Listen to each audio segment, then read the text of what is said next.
మంత్రి గారు ప్రవేశపెట్టిన budget. Honorable Speaker, I rise to strongly oppose the annual budget of this House.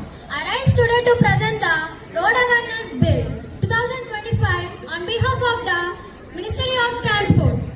The Honorable Speaker, road accidents have become one of the most biggest threat to our safety of our people. Every year, thousands of accidents due to rash driving, drunk driving, lackness among students and general people.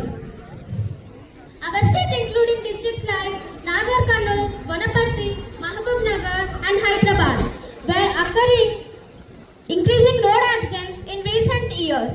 The bill aims to reduce accidents, safe driving habits and responsibility on roads.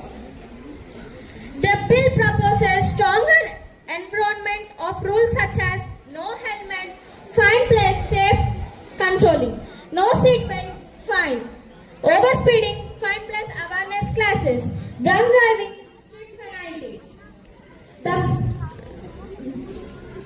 The punishment second.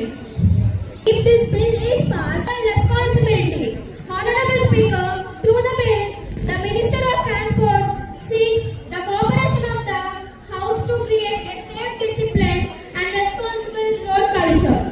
I request all honorable members support and pass the Road Safety Awareness Bill 2025. Thank you. మంత్రి గారు ప్రవేశపెట్టిన bill పై ఏమన్నా అభ్యంతరాలు ఉంటే తెలియజేయాలని కోరుతున్నాను. Traffic jam విపరీతంగా పెరుగుతుంది. మా ప్రజలు సమయానికి పనులకు ఆఫీసులకు వెళ్ళలేకపోతున్నారు. ముఖ్యమంత్రి గారు ట్రాఫిక్ లో నిలబడ్డ ప్రజలకు బోరు కొట్టకుండా ప్రతి ట్రాఫిక్ సిగ్నల్ దగ్గర ఉచిత జానపద నృత్య బృందాన్ని ఏర్పాటు చేసే ఆలోచన ఉందా అధ్యక్ష? అధ్యక్ష